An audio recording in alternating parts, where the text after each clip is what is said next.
Shamarka fuulee daawwattootaa fi hordoftoota keelloo miidiyaa oduu yeroo ammaa qabannee dhiyaanne irra dursaan gafoota oduun isinitti hima. Koreen badhaasa Noobeelii nagaa addunyaa Abiyyi Ahimad waraana kaaba Itoophiyaa dhaabuu fi dirqama addaa qabaa jedhan. Waraanni bilisummaa Oromoo tarkaanfii waraana mootummaa irratti fudhatu cimsee itti fufuusaa beeksisee jira. Ba'aa Oromiyaa Harargee lixaa xiyyaaraaf lafoon haleellaan irratti raawwataa akka jiru gabaafame. Shaggar lixaa magaalaa Baakkootti dargaggoon Oromoo waraana mootummaan ajjeefame. Waraanni Itoophiyaa keessaa dhaabbatee tasgabbiin akka uumamuu fi Ameerikaan dippiloomaasii cimaa hordofaa akka jirtu beeksifte.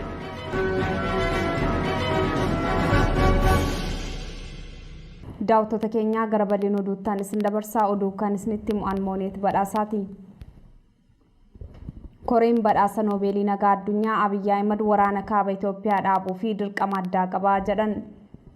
Ethiopian Prime Minister Abiy Ahmed bears special responsibility for ending the bloodshed in Tigray. That's what the Norwegian Nobel Committee says of its 2019 peace laureates. Badhaafamaan Noobeelii nagaa bara 2019 Abiyyi Ahimad Alii waraana hamaa dhiiga dhangalaase akka dhaabuu fi koreen badhaasa Noobeelii nagaa akka gaafate AFP'n gabaase. Dura teessuun koreen badhaasa Noobeelii nagaa Aadde Beeriit waraana kaaba Itoophiyaa Tigraay keessatti dhiiga dhangalaasaa jiru bulchaan Itoophiyaa Abiyyi Ahimad xumuratti godhuu qaba jechuun gaafatanii jiru. Jijjiirama siyaas dinagdee fi hawaasummaa qabsoo uummata bal'aatiin Itoophiyaa keessatti dhufe gara aangoo kan dhufe bulchaan Itoophiyaa Abiyyi Ahimad nageenya biyya ollaa Itoophiyaa Eertiraa waliin buuseen badhaafama Noobeelii nagaa addunyaa bara 2019 ta'uunsaa kan yaadatamudha. Haa ta'u malee osoo yeroo dheeraan turiin bulchiinsa isaa jalatti Itoophiyaan dhibdee siyaasaa fi waraana hamaaf biyya saaxilamtee ta'uu yakki waraanaaf dhiittaa mirga namoomaa hamaan bulchiinsa Abiyyi Ahimadiin raawwatee jira. Badhaafamaa Noobeelii nagaa bara 2019 kan badhaasa Noobeelii nagaa fudhate Abiyyi Ahimad Itoophiyaa keessatti beelaa fi haleellaa irratti xiyyeeffatee akka meeshaa waraanaatti itti fayyadamee jedhamuun bal'inaan dhaabbilee mirga ilmaan namaatiif falmaniin balaaleffatama. Waraana lubbuu kumaatamaan bobbaasee dhiiga hedduu dhangalaasuu dhumaatiitti godhuu fi nageenya biyyattii keessatti argamsiisuuf Abiyyi Ahimad itti gaafatamummaa akka qabu koreen badhaasa Noobeelii nagaa hubachiise. Waraanni bilisummaa Oromoo tarkaanfii waraana mootummaa irratti fudhatu cimsee itti fufuusaa beeksisee jira. Waraanni bilisummaa Oromoo zoonii lixaa Cibraan Odaa Bulluq gaara Koomtoo muraasni Sayyoo godina Wallagga Ba'aa aanaa Gobbuu Sayyoo bakka Baafannoo jedhamutti haleellaa raawwateen waraana mootummaa du'aaf madoon adabuu beeksise. Tarkaanfii isaa har'aa kanaan waraana mootummaa magaalaa Baakkoorraa gara Naqqamteetti imalaa turan bakka Baafannoo jedhamutti haleellaa cimaan adabuusaa beeksisee jira. Dabalataan Qeellam Wallaggaa Gidaamii keessatti haleellaa gurguddaa waraana mootummaa irratti fudhachaa jiraachuu waboon beeksise. Waraanni mootummaa bobbaa lola guddaa waraana bilisummaa Oromootti banee jiraatullee bakka hedduutti kasaaraa guddaan akka sarara gahaa jiru gabaasni waboo biraa bahu ifa taasisa. Oromiyaa zoonii kibbaa keessattis tarkaanfii fudhataa jiruun waraanni bilisummaa Oromoon humna waraana mootummaa hedduu ajjeesuu beeksise. Gabaasa been waraanni bilisummaa Oromoo zoonii kibbaa Konya Gujii Ba'aa Cibraan Odaa Adoolaa tarkaanfii waraana mootummaa irratti guyyaa dheengaddaa amajjii 11 fudhateen loltoota mootummaa baay'inni isaanii 9 ta'an ajjeesuu beeksise. Akkasuma kan isaanii ammoo madoon adabuu gabaafamee jira. Shaggar lixaa magaalaa Olankoomii keessatti waraanni bilisummaa Oromoo tarkaanfii humnoota mootummaa irratti fudhataa akka jiru beeksise. Harargee lixaa aanaa gubbaa Qorichaa Addeellee fi gaara Hayyuu akkasumas aanaa Bordoddee gaara Gammoojjii Dhaddacha Gurraacha jedhaman irratti haleellaan xiyyaaraaf lafoo uummata nagaa irratti raawwataa jiraachuu gabaasni keelloo miidiyaa dhaqqabe ifa taasisa. Ba'aa Oromiyaa Harargee lixaa xiyyaaraaf lafoon haleellaan irratti raawwataa akka jiru gabaafame.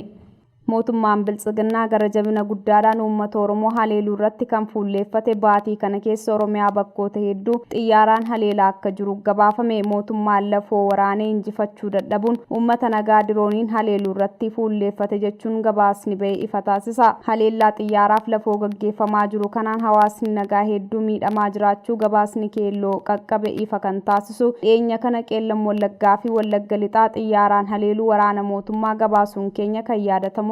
Haleellaa diroonii mootummaan Itoophiyaa gaggeessaa jiru dhaabbilee idil-addunyaa hedduu biratti balaaleffatameera. Keessumatti qaamoleen falmitoota mirga namoomaa gochaa haleellaa humna qilleensaa mootummaan raawwatamaa jiru balaaleffatan. Haleellaa diroonii Tigraay keessatti qaqqabe irratti irra deddeebiin ibsi balaaleffannaa dhaabbilee mirga namoomaa hedduu biraa ba'aa jira. Shaggar lixaa magaalaa Baakkootti dargaggoon Oromoo waraana mootummaan ajjeefame. Shaggar lixaa magaalaa Baakoo keessatti dargaggoon Oromoo Girmaa Tasfaa jedhamu waraanni mootummaa ajjeesanii reeffasaa bakkeetti gatanii amajjii 12 bara 2022 uummanni kaasee awwaaluusaa keelloon odeeffate. Waraanni mootummaa dargaggoota Oromoo adamsee ajjeesuun kan himatamu gochaa isaarraa ammallee kan hin dhaabbanne ta'uu gabaasni arganne kun ifa taasisa. Oromummaa qofaaf waan falmatan qofaaf akkasumas waan paartii mootummaa mormaniif dargaggoonni hedduu adamsamanii ajjeefamuutu himama. Ajjechaa sukkanneessaa dargaggoota Oromoo irratti raawwachuun kan himamu waraanni mootummaa erga to'atee mana hidhaatii baasee ajjeesee reeffa akka gatullee ni gabaafama. Ajjechaan guyyaa gara guyyaatti Oromiyaa bakkoota adda addaatti kan raawwatu qaamonni mootummaa maqaa deeggaraa shanee jedhuun gochaa daguggaa sanyii raawwataa akka jiran saaxilaa gabaasni arganne.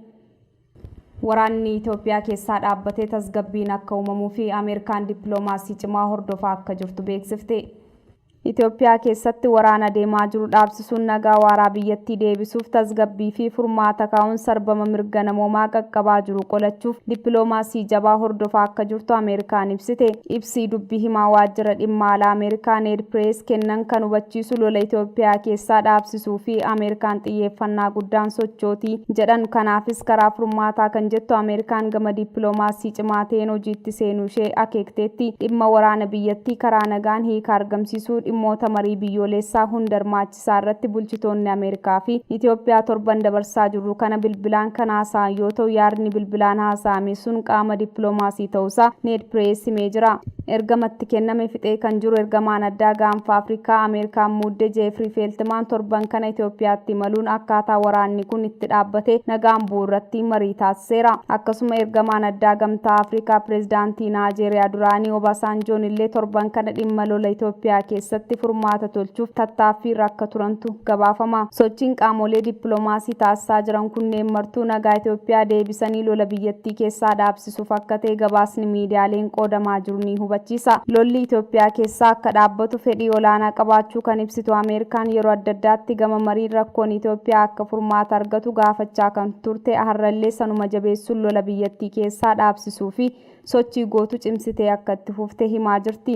Ameerikaan akka Ned Price ibsetti nagaa biyyattii deebisuuf gamtaa Afrikaaf qaama dhimmichi ilaallatu waliin xiyyeeffannaan hojjetaa jiraachuu akeeke. Hidhamaa siyaasaa hiikuu jalqabu mootummaa Itoophiyaatti gammachuu qabdu kan ibsitu Ameerikaan ammallee qaamota siyaasaaf hidhaman hidhaarraa hiikanii mariin rakkoon biyyattii akka furanii fi waamicha taasisuu itti fufteetti. Daawwattoota fi hordoftoota Keelloo Miidiyaa oduu ammaaf qabannee kana gammaa ture qophiilee Keelloo afaan waliin turtii gaarii.